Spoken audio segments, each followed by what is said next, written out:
Commence primary ignition. I'm just not the hero type, clearly. What a piece of junk. Enterprise, this is the captain. I have a bad feeling about this. It's all part of the plan. Engage. Welcome back to Podcast 2 for 1. I'm your host, Donovan Thompson, with my co-host, Daniel Wingfield.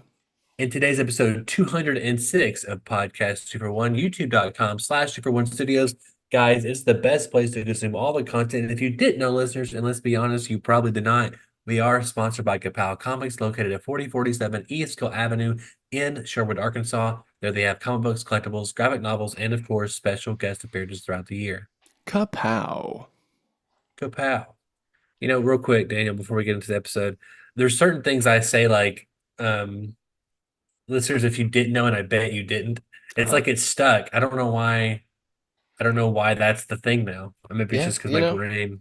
You get to a spiel, and then it's just you just want to stay in that zone. The spiel, it feels good. It rolls off the tongue nicely. That was a good spill too. I have to always interrupt my good spills with like anecdotes about the spill itself. So that's good. Of course, yes. Yeah. Yes. But it is episode 206, and we are taking a break from The Acolyte, thank goodness, to talk House of the Dragon, HBO Max's or the one to watch, HBO Max or Max, whatever.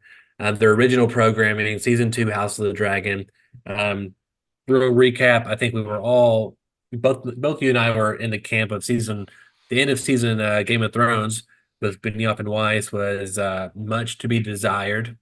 We have a lot of umbrage because it could have been one of, if not the greatest TV show of all time. Yeah. And they really did not stick the triple Indy there.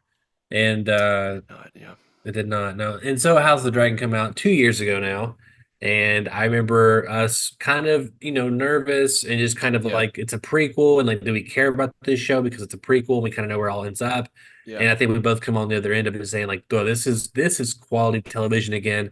This is what it's like to be an audience in the HBO format. And I think we walked away just excited about it and, really high regards. And so now it's 2 years later, Daniel, and we've went through a writer's strike. We've went through an actor's strike and also the end of the pandemic. So I think, thank goodness we have it. And especially when you're watching, we've been very spoiled this year. We've had Shogun, we've had X-Men 97. Me and Kimley have just started Severance, her first time, just because I want to watch season 2. Yeah. I really enjoyed Dark Matter. We watched Defending Jacob on Apple TV. We're watching Presumed Innocent on Apple TV now. I feel like we're just an embarrassment of riches. The Boys, all these things. And then Acolyte's out, and it's kind of like, it's Star Wars, but I've got my issues with it.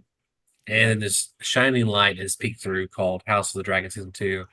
And it's only a hard episode to kind of critique it in a lot of ways just because it's so good. I mean, the characters. I think my biggest complaint with this episode was like I had to sit there and like pause it basically and be like, okay, Kimley, who fucked who and who's married to who and whose aunt's cousin second twice removed.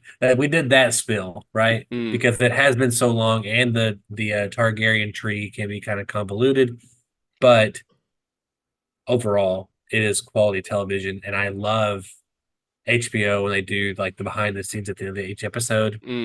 And it makes me feel like even more quality TV. It's like these people like want you to peek inside and talk about the episode. And anyway, it feels great. What's your thoughts? Yeah, it's great to have it back. HBO, and I'm not always going to keep calling it HBO. Fuck Max. Fuck you. I don't care. I don't care, Warner Brothers. I'll call it HBO for the rest of my life. I did like HBO Max. Same with Twitter. You know what I mean? Same with Twitter. It's always going to be Twitter. Twitter and HBO for life. That's my motto for life. Anyway, it's great. It's House of Dragon. It's prestige television. It's highest quality writing, incredible acting. We already loved the cast. I mean, the cast, I think, is what made the show really even season 1. The story was great, but the actors were just phenomenal. And Matt Smith, man. Oh, he's so good. Matt Smith is one of my favorite actors, and he has been since Doctor Who. It's so interesting to see him play mostly characters that are like polar opposites of his Doctor Who character, who's this like childlike, fun-loving, wistful, like hippie almost. Anyway, so yeah, Matt Smith is incredible. And yeah, it's just, for me with Game of Thrones, the farther we get from season 8, and really honestly season 6 and 7 weren't as good as the first few were either. Yeah. The less, I mean, like, it still sucks, but the more I can just almost forget that show happened a little bit. And that sucks because, like, there's so many great performances in that show, and there's so much great acting and writing, especially in those, like, first 4 seasons that are just like, oh, it's just like the first time you get to binge through those first 4 seasons, you're just like, it's unlike anything else, I feel like, honestly, in TV. But the more I'm just kind of like getting invested in this timeline, and there's even part of me that knows I can't remember which of these blonde-haired guys ends up growing up into the Mad King, and I kind of don't want to. I'm kind of like, I don't remember the name of the Mad King. I know somebody here ends up being like the Mad King, or maybe one of their Really? kids or something. I think it's like their grandchildren, one of Maybe their it is. grandchildren. Yeah, we're a little removed, I think. I feel like we're a But couple hundred years removed. maybe we are. And so, but I think like not really knowing exact, like you could read the books or you could go online and figure out where's the show going, right? I don't want to know that. Like For the I'm most part, yeah, I think it's what's interesting is like they're really, obviously fleshing it out, and I think the Mad King dies, right? That's episode 1 eventually, of yeah, Game of Thrones. The Targaryen house falls because the Mad King went crazy. yes. That's episode 1 of Game of Thrones. But other than that, I mean, I feel like it's pretty open. It's an open book. Yeah. So, like I said, I'm loving it. We're right now, I feel like my wife and I were on like an HBO kick. We just finished, or no, we're almost done with season 1 of The Wire, which I'm loving it. She's finally hooked on it, and now we're just like, ooh, can't get enough, can't binge enough of it now, which is great. And then, taking breaks for this and other things, and like, it's just there's nothing like this level of quality and attention to detail, and also just like really nuanced filmmaking as well. Like they're so good at showing and not telling. You know what I mean? They're so Yeah. good at when they get actors and we get in these roles, they give such good performances where you just see so much going on in the inside without them saying anything. And it's just I'm curious. I'm there's got to be some sort of leadership at the HBO part of Max that is ensuring this level of quality. And maybe I'm just not familiar with who's over there, but it's kind of unprecedented that since like the late 90s, 99 is when The Sopranos started. There's just been almost a steady stream of just like the best thing you can find on TV. And so it's great to be back. It's great to have more HBO and be back in that world and be back in House of Dragon. And, I'm very excited. I mean, the end of this episode was dramatic, very Yeah. dramatic.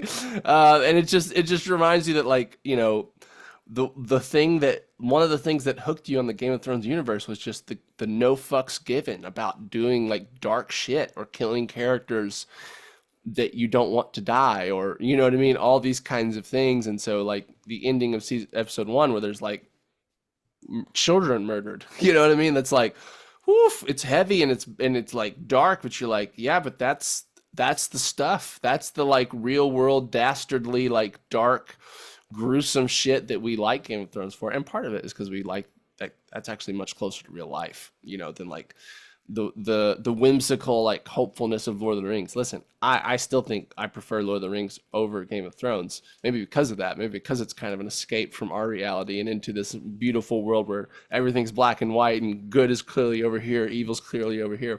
But I think what Game of Thrones brings to it is that real world, like this feels like, what was happening in medieval times when kings would just murder their brothers because they didn't want anyone else to have a claim to the throne and shit like that, So I love it. I want more of it.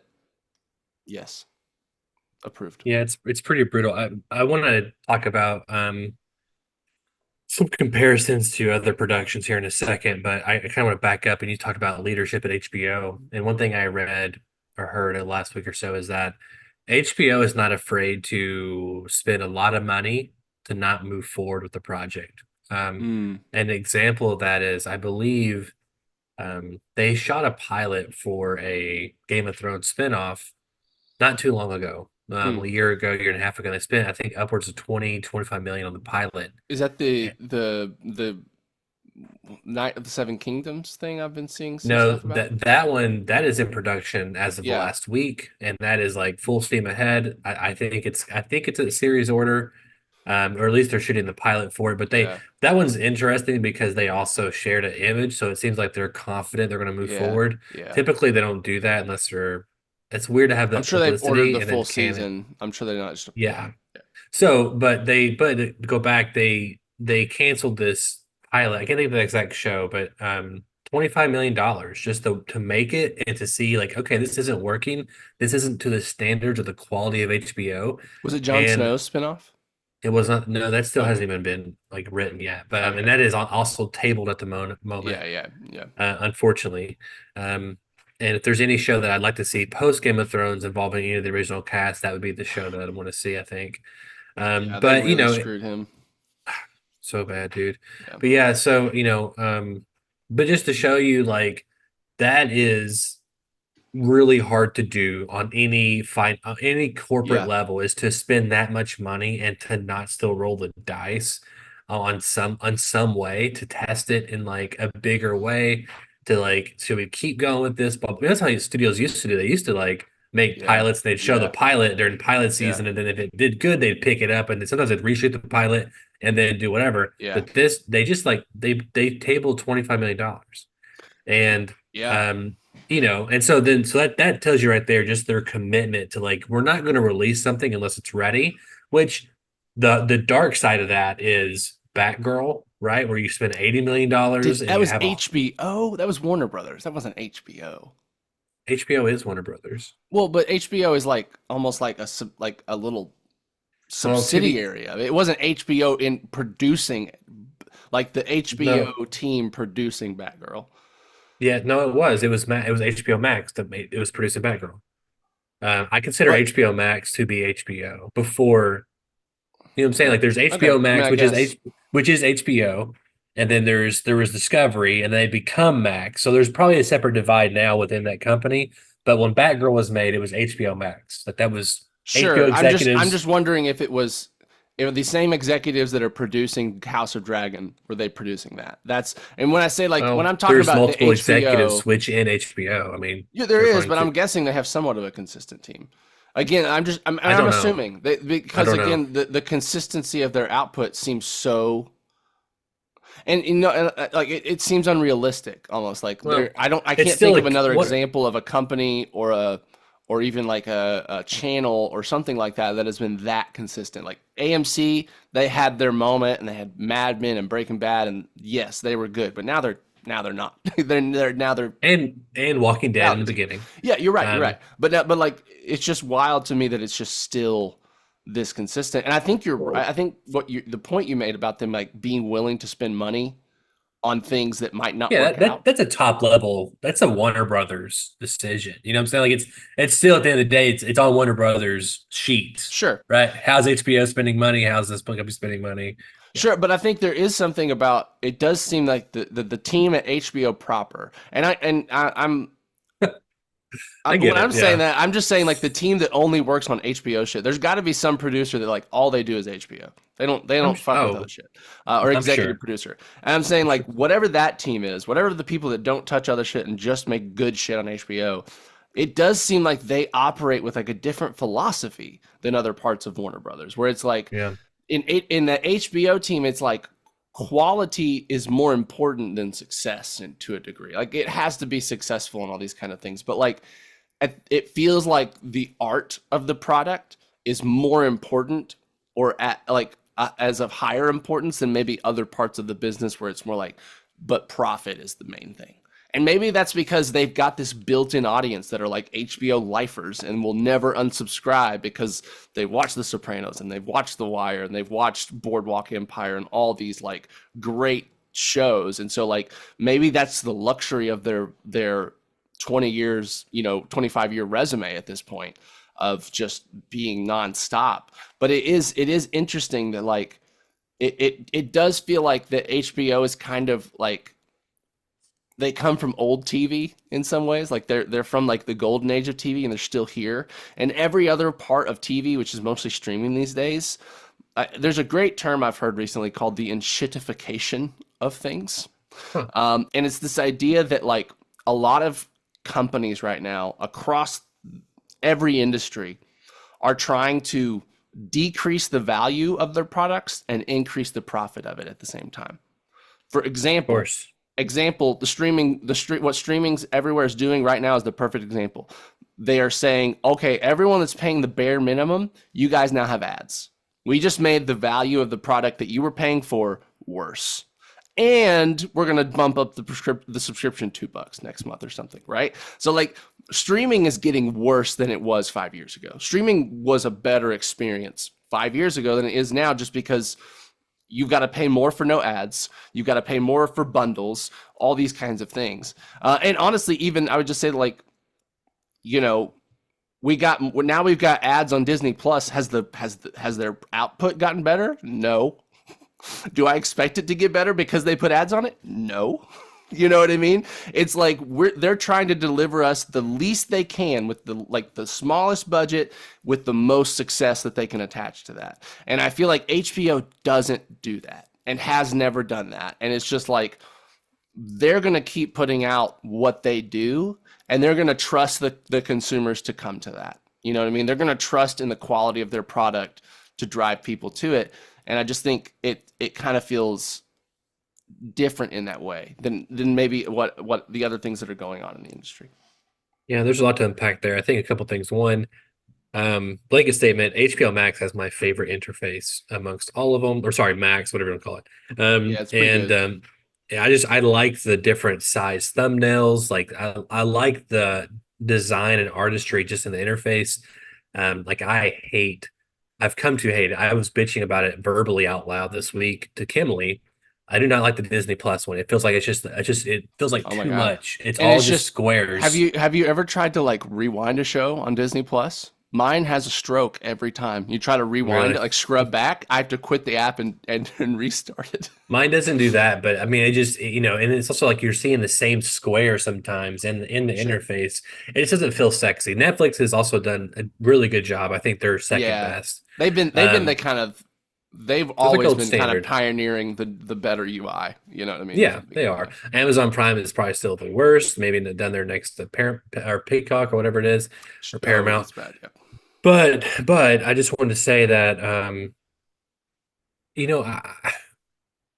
I think ultimately, yes, I think that they are driven to make these high quality things because that's like it's what it stands for, home box office. Their brand, but also they're thinking kind of like 4D chess, right? I mean, I think of course The Mandalorian, all these other shows, they want to be nominated for Emmys, but they're not like Emmy kind of shows. Like HBO is synonymous with sweeping in my opinion, every year. Look at Succession last year, The Last of Us, House of the Dragon. Right. I mean, they're always coming in and like that, and those kind. Even Chernobyl, the miniseries. God dang, Chernobyl. So when you just start listing everything that they've done, even in the last 5 years, you're just like, what are they smoking over there that no one else in the industry is? Yeah, because they need to share. Yeah, because they need to share. But like, again, it's. I think some of that doesn't matter to the regular consumer, right? But I think it does attract a certain level of talent and people who are like, okay, my chances of working on this show. My chances of getting an Emmy or getting material like as an actor that will push me to get an Emmy are higher than working over Disney Plus. I'm sure Disney Plus pays very well, of course. I'm sure. But it's just, I mean, I think that they've kind of built that up brand and they're smart enough to know to keep it. The biggest thing streamers have, their problem now is called churn. And churn is like, House of the Dragon's on for these 8 weeks. I'm going to subscribe for 2 months and then turn it off. That's called churn. Yeah. And that's their biggest thing. Yeah. And they are starting to get. I mean, the streaming services are all hemorrhaging right now. All these studios are absolutely in trouble. Yeah. I mean, Sony is Hollywood's the business is just slow. Like I was talking to the box Mason, office our is so friend. slow right We have a now. friend that has been doing remote work for a couple of VFX houses in LA, and they just don't have work. It's just there's just the industry is like functioning at like 60% or something, like the capacity that it usually does. Like We're what, it's June 21st as the recording, and I looked at the box. I check the box office like every day, and I was looking at it, and we're still Dune Part 2 is $700 million. And everything else is pretty. It just keeps dropping off. And yeah, I mean, Inside Out seems to be doing decent. Inside Out will do amazing. Like, it's already done amazing. But it will continue. It will probably be the highest grossing until Deadpool Wolverine. It might. Sure. I mean, maybe. But I'm saying, like, to be mid of the year and still not have a movie crack 750 or $800 million. I mean, Dune got close, but maybe it is 750. But normally we already hit $1 billion. Typically in the last 6 years, $1 billion film by end of April. Yeah. And so it's not happening right now. And it's just I'm very concerned. And also you have Sony over here buying AMC or the Alamo Draft Houses. And you have Netflix buying theaters. And we're kind of getting back into this, like, studios are owning theaters now. Like, you're becoming monopolies. Yeah, the Paramount decision. So it's just super weird. Like, the industry is super weird right now. And I don't know like where we're going. Right. It feels like it's in a place of flux where it could go a lot of ways. And yeah, no, it is weird. I mean, it's weird. It's weird that I haven't been to the movie theater in a long time, and that doesn't feel as weird to me as it used to. You know what I mean? Like I love streaming. I love being in my space with all my shit. Sure. I love my setup and my kind of home theater space. But of course, I love going to the theaters when like a movie demands it, right? Of course. But it is that weird thing of just like,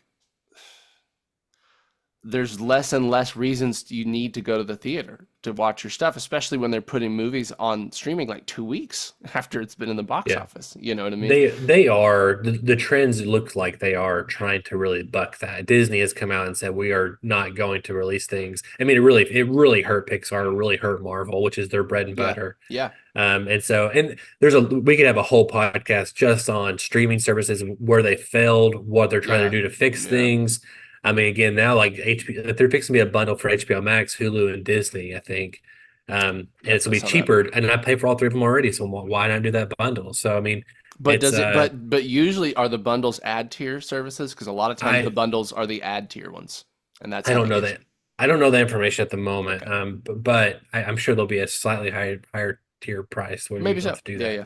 But they're also experimenting, and I want to move on. But there's experimenting with other ways of ad, like example, here's another ad suggestion is like on Amazon Prime, if you pause The Boys, then when you pause, the ad will pop up. You know what I'm saying? At that moment. That doesn't bother me. Exactly. That's a great kind of scenario where they're getting what they want, and also it doesn't really interfere with our experience, I think. Yeah, it's interesting. I wonder if how well that will do just as an advertising effort. Because I feel like when I pause a show, I'm going to go do something else. I'm leaving the room. I'm having a conversation. Yeah. So I agree. It's a non-invasive ad. Right. But does that mean it's also not as effective and they'll have to, do more after that? I don't know. I mean, like, yeah, I don't know I get the need to monetize things and services, but when you also frame all of this discussion within the context of like how wages, like the trend of wages right now, where executives just keep making more and more and more, even with layoffs, even with every year has to be record profits. It doesn't matter what the circumstances are. If you're not record profits, you're failing. And it does feel like it's like this, again, it just feels like we are in a world where like everything is slightly getting shittier, but we're not getting anything more for that, or we're not getting anything. It's not like it's getting shittier and we don't have to pay as much. It's like, and I think the companies that now stand out, going back to HBO, are the companies that won't do that. You know what I mean? If I'm like, even as a consumer, I I hate that trend because to me that just leads to worse and worse and worse products and worse and worse and worse experiences that you just have to pay more for getting what we got for free 5 years ago or some shit like that, right? Sure. And I think like that is like, because I love entertainment, because I love movies and video games, that just means a lot of the things that I love are getting worse as an experience. You know what I mean? And I don't like that. And so like I am drawn as a consumer to things like HBO, to things like House of Dragon, to other products and companies where it feels like, no, we're not going to do that like unsustainable model. We're going to just make a good product and trust that people will want it enough to keep us in business. And that to me is what HBO feels like. And I mean, yes, they have a marketing department. Yes, they have a financial department that makes sure we can market this well and we can make money off of this well. But it's just, you know, it is that thing where like HBO spends a lot of money, but goddamn, they make that money worth it. You know what I mean? When you look at the budgets of these Disney Plus shows, chess. and you look at what HBO's doing, and you're like, you know what I mean? It just makes me love HBO more and just be like, I'm just gonna keep watching everything they put out. Most of these companies, they don't make the money in, you know, the ad revenue or whatever. I mean, they're spending, like, and we'll get to the second, like real quick. House of the Dragon is $200 million budget, is $20 million per episode, 10 episodes per season so far. The Acolyte's $180 million budget, and roughly, I think it's also going to be eight episodes. So it's basically spread roughly across 20 million. That's 20 million, is that right? Right. Or Yeah, ish. essentially. Yeah, essentially. And so like the bread and butter for all these companies at the end of the day is merchandising and longevity and kind of seeping into the next generation and making sure you're going to these theme parks and you're buying tickets, you know, for the big blockbuster movie like Spider-Man, you know, like even though Disney doesn't own the film rights to Spider-Man, they do own the toy rights. And they make bank off it's the most successful toy IP of all time. Like Superman, I think, and Batman. I think Batman's number 2, and it's like I said this before on the pod years ago. If you look at the chart, it's like here's Batman, and then here's Spider-Man, and it's like that's 1 and 2, and so it's huge. And so I remember being at Skydance, and one of the executives there was wanting to do a TV show for Netflix for Sword Art Online, that really popular anime. He was trying to shop it around or package up or whatever, and he just kept saying like, my biggest concern is the merchandise. That's what he was telling me. He was like, the thing I'm cared about the most is like, can I make toys or IP off this, and what can I sell merchandising? Which I think is not the greatest way to look at things, but this goes back to the idea of, look at these two companies right now and these two shows happening. And the last thing I want to say, we have about 12 minutes. The Acolyte, House of Dragon, both spending the same amount of money, both beloved IPs. I would say Star Wars overall is more of a legacy IP than Game of Thrones, just because it's more baked into our culture as of right now. Give it 20 more years, maybe Game of Thrones surpasses it. If Star Wars goes the way it's still going. Right. But I think it's an interesting conversation. They have the same amount of money. But you look at it and you're like, House of Dragon looks like a different universe. Like that movie was made in a different universe of film directors and writers. They're not even in the same galactic ballpark. Not even close. No. And I just don't understand. I'm like, Star Wars is Star Wars. And maybe that's part of it, is that like, you know, what you're saying is Star Wars to Disney at the end of the day is a merchandising promoter. You know what I mean? Yeah, and Game of Thrones isn't. I mean, like, I'm sure there are Game of Thrones toys, but those mostly aren't sold to children. Those are probably going to be sold to adults that watch the show. You know what I mean? And so maybe that's part of why it is. Maybe because Disney, with everything that they're making, their eye is on the long-term profitability of, well, we got to make toys out of it, or we got to do this. That's why there's always got to be a cute new robot. That's why there's always got to be a cute new little fuzzy animal or whatever that they're, you know, adding into the universe per show. And so maybe that's part of it. Maybe that's part of, like, at the end of the day, HBO wants to make the best shit you can watch on TV. At the end of the day, Disney wants to make the most profit possible on everything they own. Yeah, well, I mean, it's the incorrect way of looking at things, and maybe for the short term, but for the long term, it's you're damaging your property. And think about this real quick. Think about the Acolyte, but in this political kind of way, where you have the Sith and the Jedi fighting in a way like the House of the Dragon, where it's like there's all these allegiances and things in these characters and these performances. I'm not knocking the performances of the Acolyte. I mean, I No, think there's some good ones. That's some part of what stand out that are I- good at the show, especially the Right. Master Soul. Soul. Yeah, Yes. I love him. Yeah, I like Trinity too. I mean, I don't Yeah. mind Osha and May. They're fine, or Yeah, they're not- Same, they're I think not same bad. actress. They're not. Yeah, they're no. not bad. Yeah, not at all. And so, but it's just, and I think the issue is not the acting. I think on No. Acolyte, I think it's the writing. I think that Absolutely. they're not giving the right blocking, the right dialogue, the right. I mean, all those little things just the support story. the moment. The story isn't good. It's not Dude, I cool. can't wait for you to It's watch episode 4, cringy. dude. You know what I mean? It's not. It's like it feels like fan fiction, but in the worst way possible. Where like Yeah. with fan fiction, you always get exactly what like I feel like with fan fiction, it's always like Luke Skywalker fan fiction. He's always going to be a badass. He's never going to get beat. He's all it's just kind of this like fans following the funnest part of that story and just making that the whole thing. You know what I mean? And I just Oh, think, are you a Last Jedi defender all of a sudden? Because I think they made him like a hermit, and just no, I'm not. Yeah. so you got what you asked for right there. So yeah. I did, but I didn't. I got what I asked for, but he cooked it wrong completely. It's like I ordered a delicious steak and I got it, but it was like infested with maggots. And it's like, technically you did serve me what was on the menu, but this is not how I wanted it served. Gotcha. Yeah, Valid. that's my interpretation of that Valid. analogy.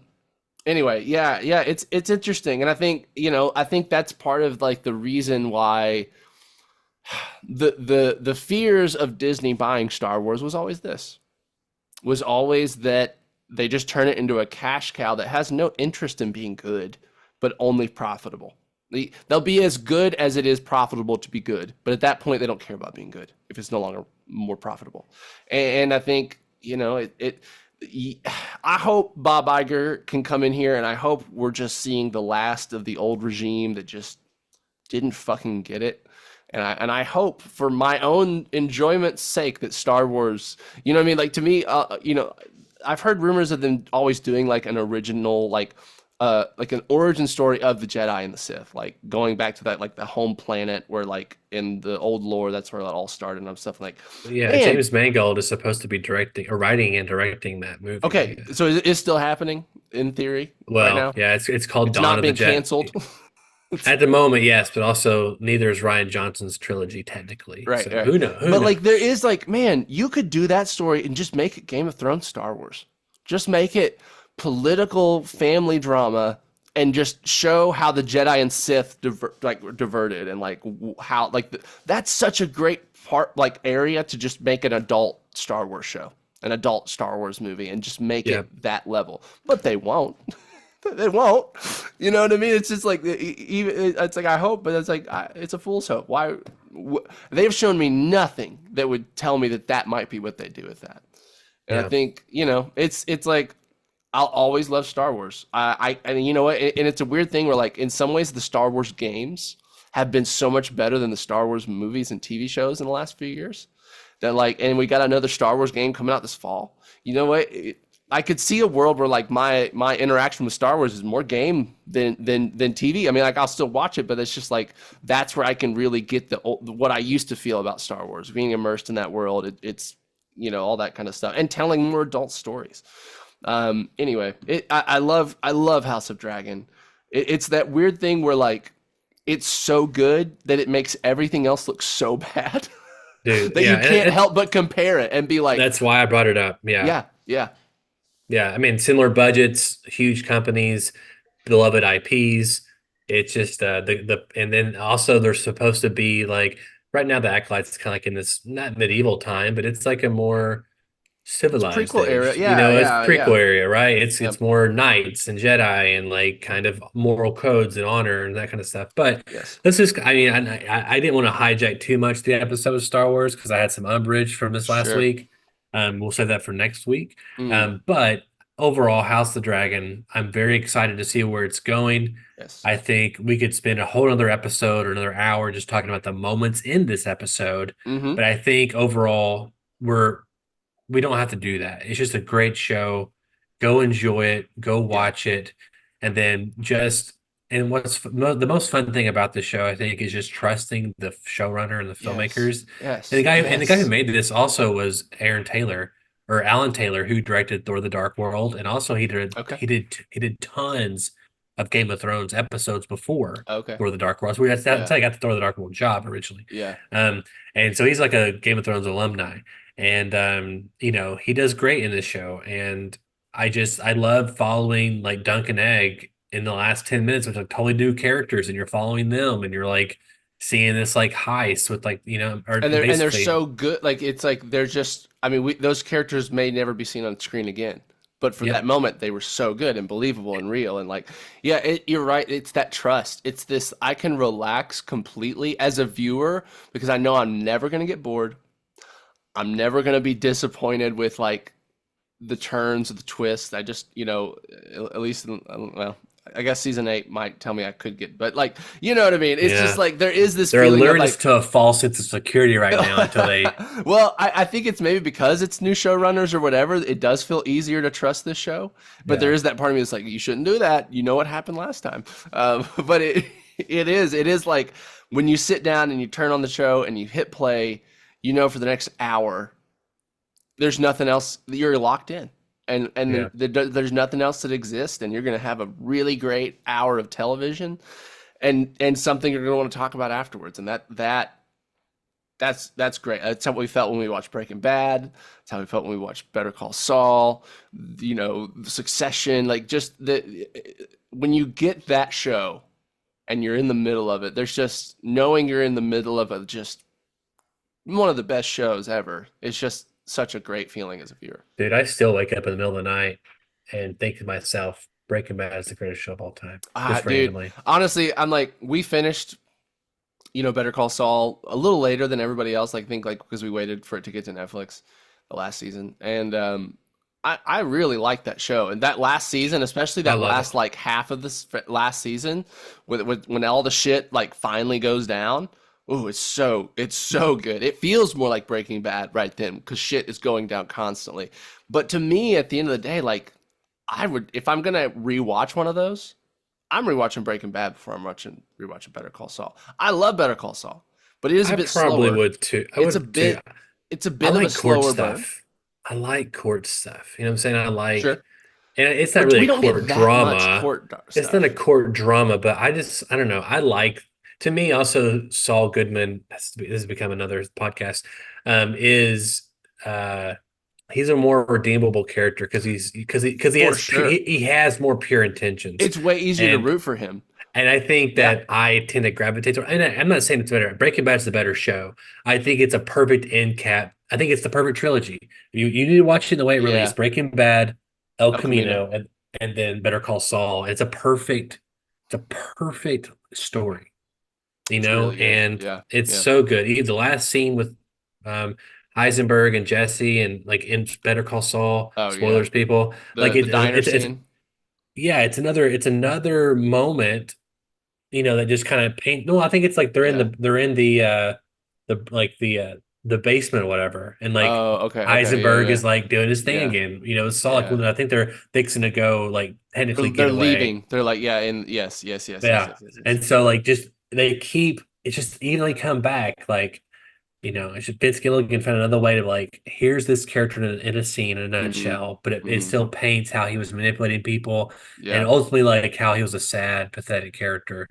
Sure. I love him; it's an amazing character. But yeah, it's just His story dude. is epic, and just the journey of Breaking Bad is just It's perfect. It's unparalleled. Like just the ups and the downs and the twists and the turns, and then the ending landing. So the fact that one of the best episodes in the entire show is like third from the last of the Yeah. show. Like Ozymandias is like I think like right before the part finale. I think maybe. yeah, it's the second to last or third to last episode. It's And like perfect. it's episode. like one of the highest It's- rated it's like the television finale. episodes of all time. It's the finale, and that's the epilogue. That's Yeah, you're right. that's The rest part is of like an epilogue almost. But Yeah. yeah, I mean like the death of Frank and all that shit. Like I mean like it's just.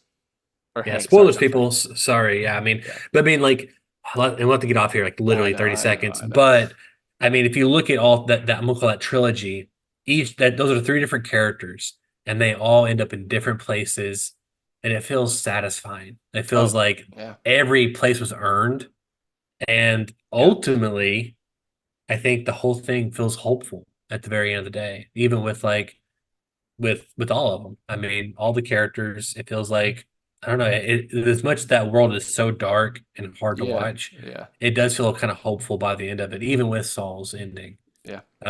So anyway, I think good TV is good good. stuff. That's the Man. headline from this episode. Good TV is good. that may be the thumbnail title. Good TV is good. So anyway, Daniel, how can our listeners write into us? Listeners, you can write into bit.ly/241mail and let us know what you thought of the show. Joel Williams, one of our most loyal listeners, reached out to us through Facebook actually, but he had some thoughts on the Acolyte that maybe we can share and talk about next week when we get back into that show. But if you would also like to share some thoughts that we might talk about on the show, you can write into bit.ly/241mail and let us know. And if you can't hit us up at our Bitly, you can always find us in the comment section below, youtube.com/@2for1studios. It's the best place to consume all the content. And we will not be reading Joel's comment on the air because he did not go through our Bitly or the YouTube. No, I'm kidding. Hopefully we can have Joel on so he can defend the Acolyte. That's what he's going to do. Sure. And Maybe bring him on for the finale. Yeah. And I'm going to more so attack him in the show. And yeah. And I don't want to do that. I wish that I was saying everything I said this episode, but I exchanged House of the Dragon for the Acolyte. Right. There's things I still enjoy about it, but we'll get to that next week. My name is Donovan Thompson. I'm Daniel Wingfield. And we have spoken.